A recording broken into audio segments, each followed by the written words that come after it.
Sa totoo lang ho, napakaganda ng technology, no? Maganda ho idudulot yan sa atin, eh. Pero kung gagamitin ho sa masama, nakagaya ng ginagawa ng mga damuola na yan, o ayan ang mangyayari sa atin. Oh, 'di ba? Mabilis nga kayo mapapautang, o mabilis din sasakit ang ulo ninyo. 'Di ba? Ganyang kabugok yung mga yan.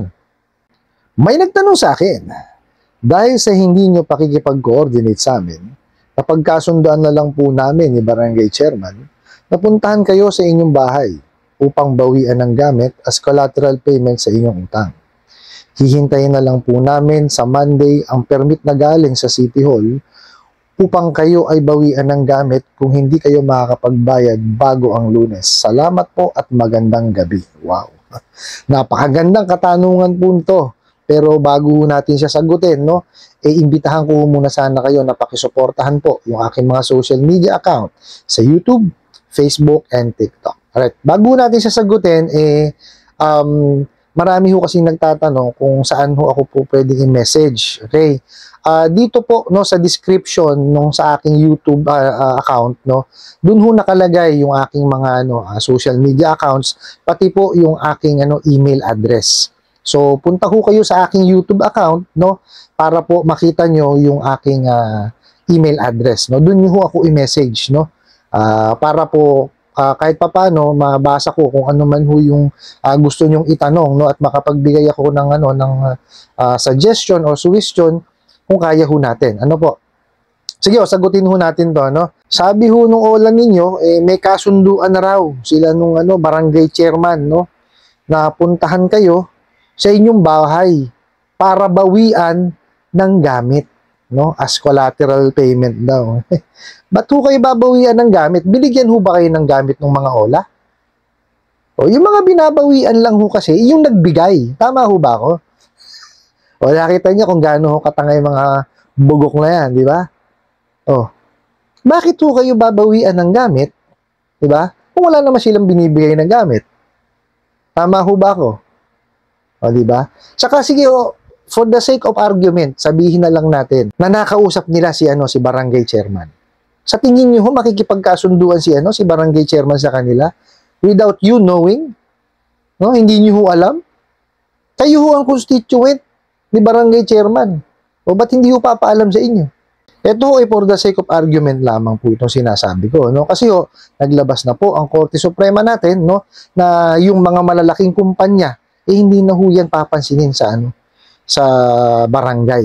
Ang pinapayagan na lang ho ng barangay, no, is yung pong individual, no, na within the city ho or within the barangay lang nakatira. No, kung within the city po, let's say Quezon City, kung nakatira kayo sa Quezon City, ayan, pwede ho kayo mag-usap doon sa barangay ng depende ho yan kung saan yung barangay gustong mag-usap, no? Pero kung kung kayo ho ay korporasyon, hindi na ho yan pinapayagan. Ano po? Ayan ho, ididiretso na ho yan sa hukuman. Hindi na ho kailangan kumuha pa ng certificate to file action. No, kasi meron din ho kasing nag-comment sa akin, no, na kailangan daw ho kasi ng certificate to file action. Opo, tama po. Kailangan po ng certificate to file action para kayo ay makapagsampa ng kaso sa korte. Pero ito po is applicable lang po sa mga individual. No, pagka yan mga malalaking kumpanya, hindi na ho kailangan yan. Pwede na ho kayong rumekta, no, sa small claims court or kung saang korte kayo magsasampa ng kaso. Okay po, sana po maliwanag po 'yon, no. Tsaka tingnan niyo ho tong babawian daw ho ng gamit. O, di ba, napakalaking kalokohan 'yun. Baka ho ang ibig sabihin ho nila maggagarnish sila ng gamit. O bago ho sila makapag-garnish, no, dapat ho meron ho munang kautusan ang korte, no? Meron ho writ of execution. Dapat ho meron ho muna yan desisyon sa korte. O, hindi nga ho makatungtong ng korte ang mga yan. Paano magkakaroon ng yan? Ng karapatan mag-attack ng gamit. O, di ba? Sa takot ho ng mga OLA na yan, no, nababaliktad dahil ho sa mga kalokohang pinagagawa nila. O, nakita niyo ho yan, tingnan niyo ha. Ang mga nilabag niyan, yung Privacy Act po natin, no? Tapos po, yun pong The Truth in Lending Act, yung TILA. Okay? Yun pong ceiling on interest rate. Ayan, inano ho nila yan. Tapos po yung yung Prohibition on Unfair Debt Collection Practices, tsaka po yung Consumer Act natin. Kasi yung sa Consumer Act, yung pag-advertise nila ng mali, sasabihin ho nila 120 days. Sasabihin nila 150 days. Tapos pagputok ng bola, 7 araw. 'Di ba? Panloloko ho 'yun. Nakakasakop po nun is yung Consumer Act po natin. So 5 batas ho ang sinuway niyan. Bakit ho pupunta ng korte yan? Mababaligtad ho sila. Doon lang ho sa interest, wala na. Talo na ho sila ron. Tapos samahan nyo pa nun sa Prohibition on Unfair Debt Collection Practices, yung harassment, wala na talaga. Kaya hindi ho yan pupunta ng korte. At hindi rin ho pupunta ng barangay ang mga yan. Bakit? Kagagamit ho kasi nila ng pangalan ni barangay chairman, ni barangay kagawad, ni barangay secretary. Galit na ho sa kanila ang mga taga-barangay. Hindi na ho tutungtong dyan yung mga yan. Baka yan, pagka pumunta ron, magulpi pa yan. Baka ikulong yan. Pati ho sa police station ho, napakarami na hong blatter, regarding dyan sa mga, pang-aabuso ng mga ola. Sus Mario, hindi nga ho makakatungtong yan sa korte, sa barangay, tsaka sa police station. Sa bahay nyo nga ho, hindi makapunta Pupunta pa dun sa 3 lugar na yon. Di ba? Huwag ho niyong paniwalaan yung mga yan. Tsaka nakita nyo, nakakatawa ho yung message niya. Di ba? Babawian daw ho kayo ng gamit. Ano ang babawiin sa inyo? Wala namang binibigay silang gamit. Di ba? Pagka ho babawiin, di ba? Dapat may binigay. Di ba? Mga loko-loko yung mga yan, hindi gumagamit ng kukuti. Di ba? Ano lagi kong sinasabi sa inyo? Scripted ho kasi yan. Copy-paste. Pati yan, copy-paste yan. Tapos yung sinasabi sa inyo mga nasa script lang ho yun. Di ba? Kaya pagka nawala sa script yung mga yan, nagagalit, mumurahin na lang kayo. Di ba? Ganyan mga kabugok yung mga yan. Walang mga utak yan. Wala hong yan, alam sa paniningil. Ano yun nyo ho? Tawag dito, tansyahin nyo ho. Malala nyo naman ho pagkakausap nyo di ba? Paulit-ulit yun lang ang sinasabi. So, ibig sabihin, may script. Di ba? Ito nga lang ho pinapadala mensahe sa inyo, paulit-ulit Di ba? Kaya ho yung ibang mga tanong, hindi ko masagot Hindi ko na ho siya masagot kasi paulit-ulit ho yung tanong. So, ito ho, bago ho ito, although marami siyang kaparehas, Kaya lang, ito ho yung napili ko na na nasagutin. Nataon ho siyang di ba? Pero paulit-ulit ibig sabihin, copy-paste lang talaga siya. Scripted. Di ba? Huwag niyo katakutan tong mga to. Pero hanga ako magalang May po salamat po at magandang gabi magalang siya ngayon Kakaiba siya. Doon sa ibang mga mensahe na talagang capital letter pa lahat. Di ba? Doon sa nagpadala ng tanong, huwag niyong intindihin to dahil halatang halata po na pananakot lamang at panghaharas. Pagka mga ganyan, huwag niyong iniintindihan. I-relax niyo ang inyong isip, Huwag niyo siyang pansinin. Kasi pag inisip niyo ng inisip yan, magkakaroon ho kayo ng depression tsaka anxiety. Kayo rin lang ho maapektuhan. Pag nagkaroon ho kasi kayo ng anxiety tsaka depression, hindi ho kayo makakapaghanap buhay. Pagtuunan niyo ho ng pansin is yung inyong hanap buhay. Para ho matustusan niyo po yung pangangailangan ho ng inyong pamilya.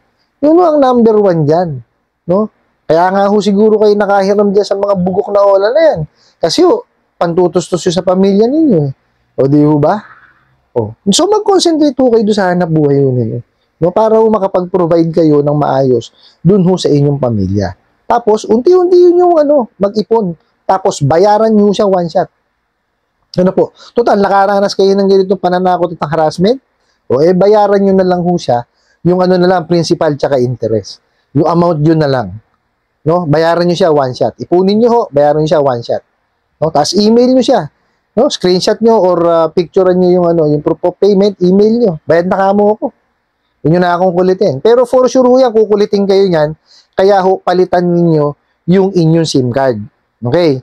Tapos yung telepono po ninyo, no, bago niyo ho ikabit yung SIM card ninyo, yung tanggalin niyo siya ng permission, yung mga apps na ninyo, na inilagay po ninyo. No? Kasi tingnan niyo ha, kagaya ho nung sinabi ko sa inyo kahapon, hindi ho ba kayo nagtataka, bago na SIM card niyo pero natatawagan pa rin kayo? Kasi ang nahack niyan, hindi naman yung SIM eh. Ang nahack ho niyan is yung inyong telepono. No? So, mababalikan lang ho nila yun. Kahit anong palit nyo na SIM card dyan, ma-access nila yan. Malalaan at malalaan nila yan. No?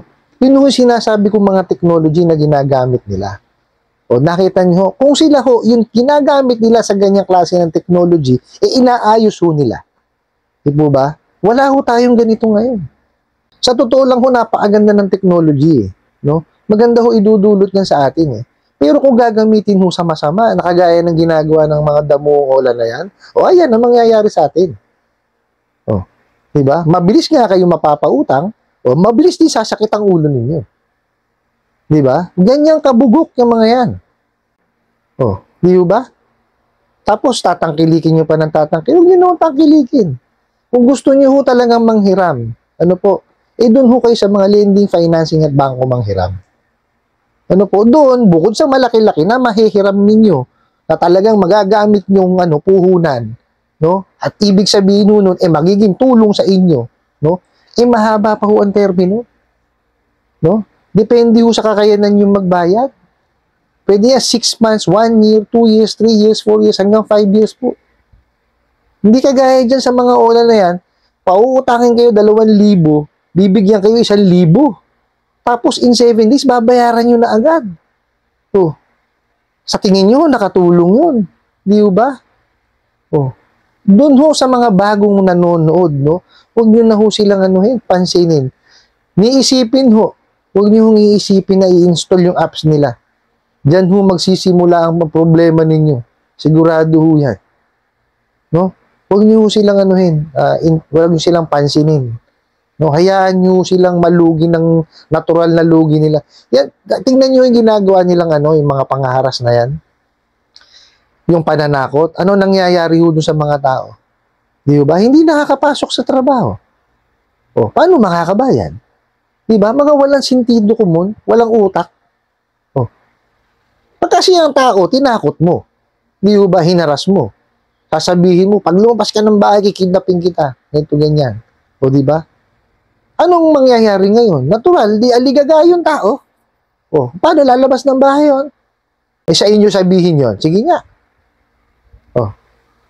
Isa pa kayong mga duwag kayo. Wala naman kayong alam sa paniningil. Wala ho kayong karapatan, tawagin kolektor. Kayong mga ola kolektor kuno. No, magbago na kayo ng ng hanap buhay, no, ng linya. Hindi ho hindi bagay sa inyo ganitong yung paniningil. Hindi ho para sa inyo to. No? Magbago kayo ng industriya, hindi para sa inyo to. Huwag nyo sirain tong industriyang mahal na mahal ko. No? Katagal ko na hong maniningil. Mario Joseph, kayo lang ang sumira. No? Tatatypecast kami. Akala kagaya kami ninyo. Puro kayo bugok. Wala kayong alam sa paniningil. Mario Joseph kayo. Tigilan nyo na ho yan. Magbago na ho kayo. Marami na ho mga online lending apps na nagbago. No? Baguhin nyo na ho yung style ninyo. Tapos doon sa mga ni-revoke ng ang lisensya, isara nyo, natanggapin nyo na sa sarili ninyo. No? Magsara na kayo. Huwag nyo nang ipilit. No? Kasi sa totoo lang, hindi ko alam kung ano gagawin sa inyo ng gobyerno pagka nahuli ulit kayo. Di ba? Ako, wala akong ill will na gustong mangyari sa inyo. No? Kaya ako gumagawa ng ganitong klase ng videos. Actually, tulong na rin sa inyo para matuto kayong maningil. Matitigas ang ulo ninyo. Wala. Wala kayong pagkatanda. No? Hindi kayo ayaw nyo mag-improve eh. Di ba? Sa larangan ho ng paniningil, dapat nakaka-adapt kayo. No? Hindi po pwede, pagka pumunta ka doon, yun lang ang sasabihin mo. May script ka lang, tapos pagka hindi mo na masagot, magagalit ka. Ay, robot ka. Oh, tape recording ka. 'Di ba? Recorded ka lang. Oh, paulit-ulit ka lang. 'Di ba? Kaya binigyan tayo ng Diyos ng utak para ho tayo mag-isip, para gamitin, no? Eh hindi nyo ginagamit, sayang. Benta nyo na lang, no? Pag binenta nyo yan, maano yan? Mahal yan kasi slightly used lang eh. 'Di ba? Marami pang mailalagay diyan, no? No, walang ya kayo. Tigilan nyo yung yung pang-ano sa mga kliyente niyo, nakakaawa ho eh. No? Lunusan ng tanong, ganun ho gawin ninyo, no? Pag-ipunan nyo, bayaran nyo, no? Tapos wag nyo na ho silang tangkilikin, no? I hope nasagot ko po itong katanungan na to at sana po ay makatulong. Maraming salamat po sa inyong walang sawang pagsuporta at panonood sa aking mga videos. And maraming salamat po sa inyong pag-like, pag-share, pag-comment at pagtatanong. Ano po? At maraming salamat na rin po dun sa mga nag-subscribe po sa akin, no? At sa mga naging followers ko po. Maraming salamat po sa inyo, no? And kunin ko na rin po itong opportunity na to para imbitahan ho kayo na pakisuportahan po yung aking mga social media account sa YouTube, Facebook, and TikTok. Hanggang sa muli po. Yun lang.